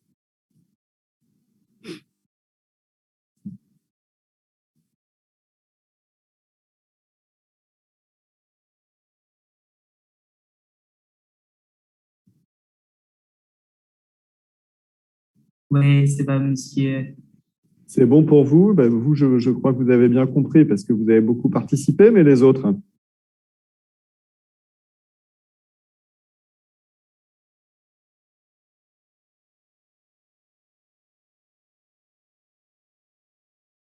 Les autres sont muets? Vous n'arrivez pas à parler?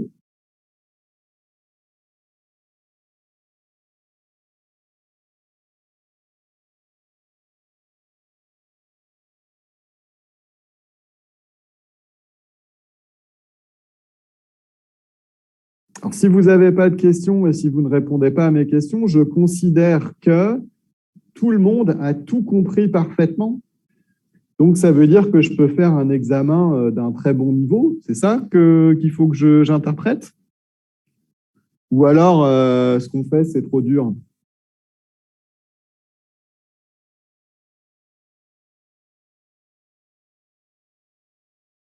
Si je n'ai pas de réponse, ça veut dire que les exercices que j'ai faits sont trop faciles.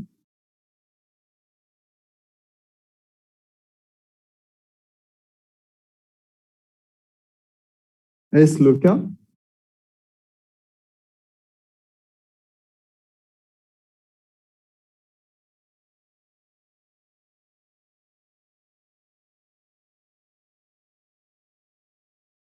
J'ai l'impression d'être tout seul, enfin, où on est trois à travailler, en fait. Vous êtes trois à travailler et moi, mais tous les autres, je ne les ai pas entendus, donc ce n'est pas normal.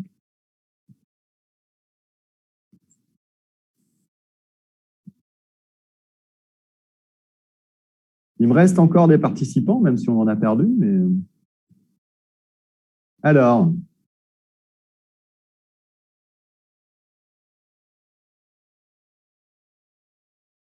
il y a du monde, c'est toujours les mêmes qui participent. Les autres, prenez la parole.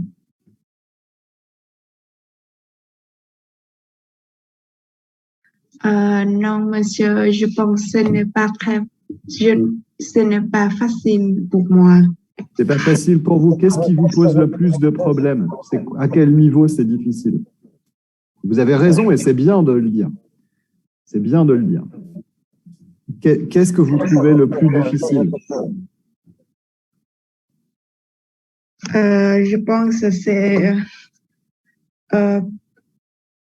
le cycle. Les cycles catalytiques? Oui. Oui.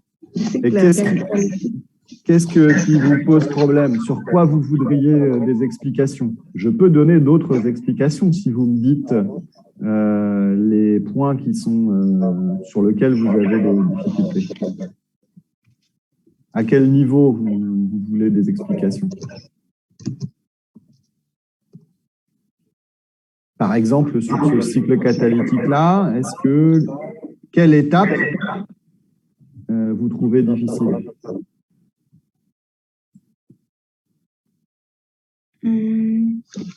C'est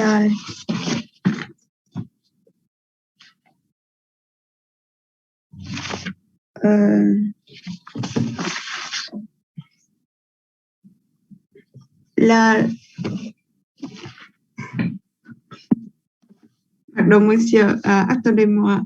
Oui, oui, allez-y. Hein, mais, vous avez c'est très bien de dire quand on ne comprend pas, parce que vous avez osé le dire, mais je suis sûr que les explications que je vais donner vont servir à d'autres personnes aussi. Donc, c'est très bien. Il faut, allez-y. Prenez votre temps et posez vos questions.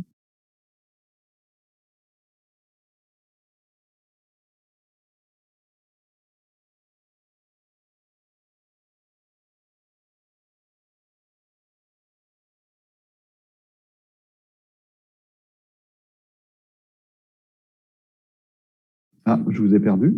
Vous êtes toujours là? Oui, je suis là. C'est quelle étape? L'étape d'addition non oxydante, les cycloadditions, les cycloréversions? Qu'est-ce qui pose problème en fait?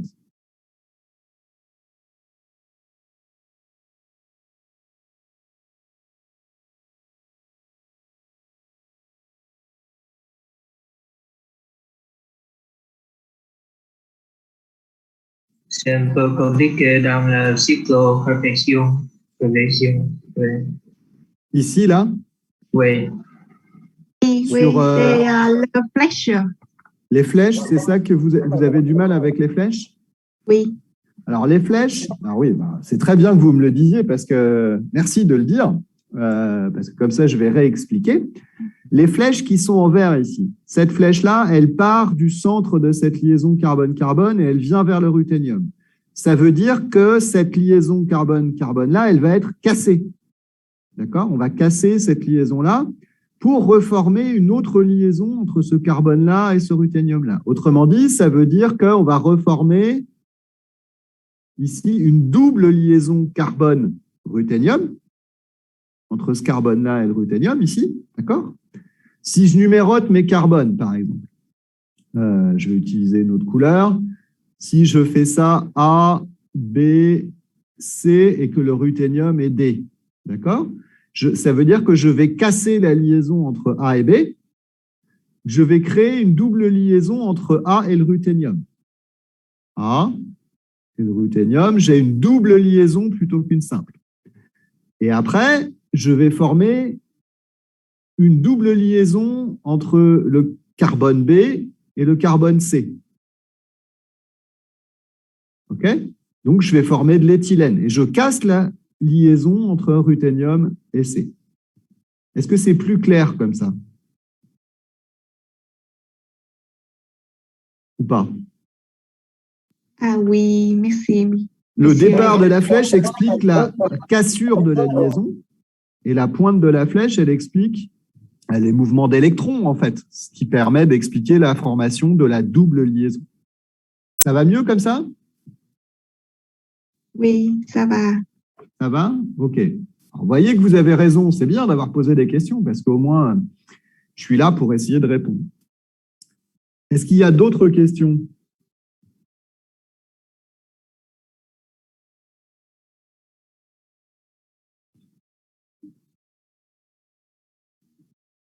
Vous voyez, il faut oser poser les questions. Vous avez eu raison de les poser. Alors ça, il y a quelqu'un qui dessine des flèches, c'est ça? Est-ce que ce type de cycloréversion possible? Oui, c'est possible aussi. Et ça va dépendre, alors ça, on verra ça plus tard. Ça va dépendre de la nature des substituants, mais ça conduit au même produit, de toute façon. Et ça va dépendre de la nature électronique des substituants du ruténacyclobutane. C'est une question intéressante. Vous voyez, c'est bien quand vous posez des questions parce que ça permet de… je pense qu'il y en a qui n'ont pas osé les poser, mais je pense que ça… Et j'espère que ça a servi aux autres aussi. Donc, c'est très bien de poser des questions. Il ne faut pas du tout se dire « Oh là là, j'ai posé une question, c'est grave ». Non, non, au contraire, ce n'est pas grave de poser des questions. C'est bien de poser des questions. Y a-t-il d'autres questions?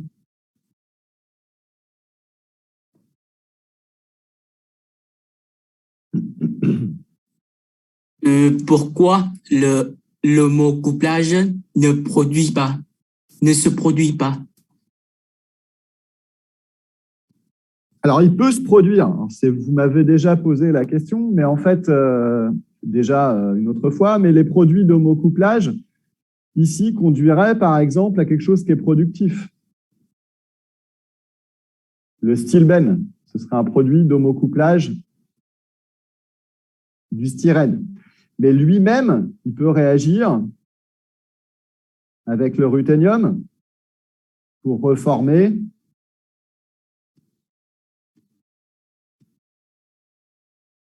cette espèce-là, plus du styrène. Et en fait, ce qui va régir tout ce contrôle de réaction, ça va être la stabilité du produit qui est formé. Et si on regarde, la structure du produit qui est formé, on a quelque chose d'extrêmement stable puisqu'on se retrouve avec des systèmes pi parfaitement conjugués, un carbonyle conjugué à une double liaison, conjugué à une autre double liaison qui elle-même est conjuguée à ce noyau aromatique. Voilà pourquoi même les produits d'homocouplage sont productifs. En réalité, cette réaction-là, c'est tiré d'une publication scientifique. Le rendement de la réaction, c'est 75%. Okay, en produit purifié de B, le rendement. Donc, ça marche. Parce que il me semble que le produit de l'homocouplage soit plus stable, mais je me doute qu'il existe une méthode de contrôler ou c'est justement parce que ces produits soient plus stable. Ça, c'est beaucoup plus stable que le stilbène. Ici, on a encore quelque chose de beaucoup plus conjugué que sur le stilbène. Ça, c'est très stable. Vous avez le noyau aromatique conjugué à 1, 2, 3 systèmes pi. Et si vous faites cette réaction-là, en fait, en présence d'une quantité catalytique de Grubbs 1, vous obtenez ce produit-là avec 75% de rendement. Si vous faites la réaction dans des schlenks, vous obtenez 75% de rendement. Après, ce que vous pouvez contrôler sur cette histoire-là et ce qu'on verra l'année prochaine en M2, c'est jouer sur le nombre d'équivalents des deux partenaires. On verra que si vous avez une oléfine, celle-ci, elle est désactivée, puisqu'il y a un groupement électroattracteur ici. On verra qu'on ne peut pas tout faire en métathèse croisée et qu'il y a des cas favorables. Normalement, on met un léger excès de ce composé-là vis-à-vis de celui-ci. En réalité, ici, pour avoir 75% de rendement, de mémoire, je crois que c'est 2 ou 3 équivalents, il faudrait aller vérifier sur la publication, de ce composé-là par rapport à celui-ci.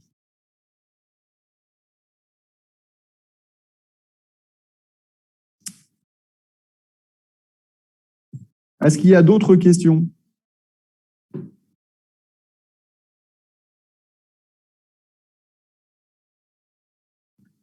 Alors, s'il n'y a pas d'autres questions,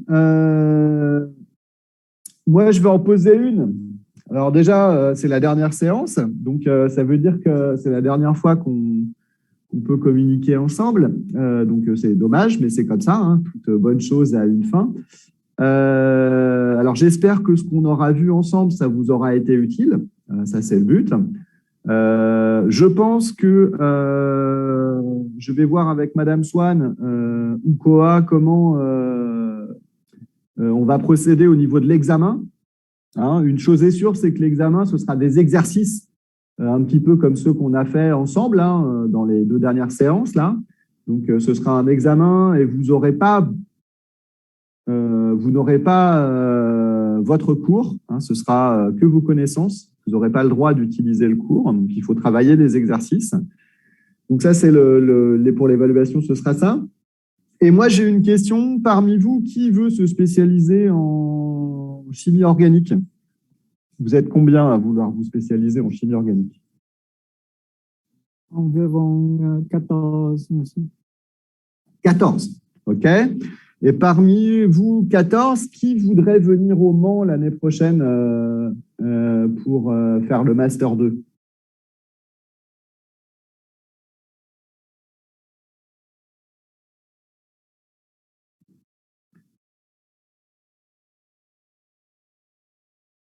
Moi, monsieur. Vous aimeriez bien? OK. Et les autres, est-ce qu'il y en a d'autres qui veulent venir en France déjà? Alors, pas forcément au Mans. Au Mans, on sera très content de vous accueillir, évidemment, mais je sais qu'il y a des accords avec d'autres universités françaises. Est-ce que beaucoup d'entre vous ont envie de venir étudier le Master 2 en France?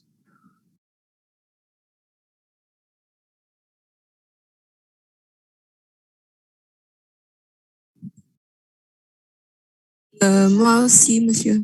Vous aussi? D'accord. Aussi, monsieur. Ah, ben voilà, ça fait beaucoup de gens, c'est bien. C'est bien, c'est bien. J'imagine c'est pour ça que vous suivez la filière francophone. Donc, c'est bien. Donc, après, j'espère que vous aurez l'occasion de rencontrer des collègues qui vont venir faire des enseignements pour le Master 1 au second semestre. Peut-être qu'ils pourront venir vous voir à Ho Chi Minh City. J'espère vraiment pour vous que vous pourrez réintégrer votre université et retrouver une vie normale, et puis que ce soit pour l'université et votre vie à côté d'ailleurs, parce que je pense que la visio c'est bien, mais c'est moins bien que des cours en réel. Et puis du coup peut-être j'espère vous voir au Mans l'année prochaine en Master 2, pour celles et ceux qui veulent venir. Je serais ravi de vous voir au Mans l'année prochaine.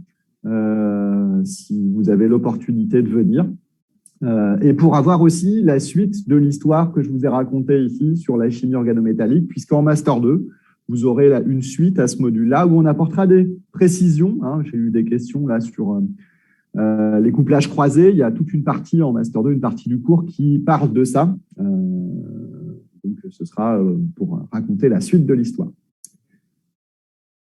Donc voilà, écoutez, n'hésitez pas après à me recontacter par mail si vous avez des questions. Moi, je vous souhaite une bonne soirée. Je vous dis bon courage pour l'examen. Et puis j'étais content de pouvoir vous faire cours, même si c'était en visio et que j'aurais préféré revenir à Ho Chi Minh City. Au moins, j'espère que ça aura servi à quelque chose, cette intervention. Donc, je vous dis au revoir et merci d'avoir suivi le cours.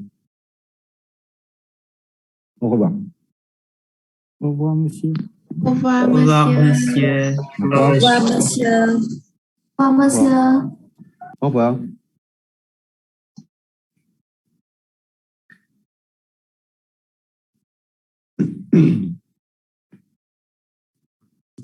Monsieur, Oui. nous aurons un autre cours avec vous le 6 mètres prochain. Non, c'est fini, je crois. Non, pour le 6 mètres prochain. Le semestre prochain, non, ce ne sera pas moi, ce seront des collègues. Ce sera Philippe Bertus, probablement, qui fera cours pour la chimie organique le semestre prochain. Et que peut-être qu'il espère pouvoir se déplacer et venir à Ho Chi Minh City. Mais ça dépendra des conditions sanitaires. Ça dépendra du virus Covid. Est-ce qu'il est toujours là ou pas? Donc, j'espère je pourrai vous rencontrer. Moi aussi, j'espère. Si vous voulez venir au Mans, je serai heureux. Là, on a accueilli 3 de vos camarades de la promo de Ho Chi Minh City qui sont au Mans là, pour suivre le Master 2 cette année. Donc, on est content de les accueillir. Donc, peut-être, et j'espère pour vous, si vous avez envie de venir, on vous accueillera. Enfin, au revoir. Au revoir. Au revoir, à bientôt, bonne continuation.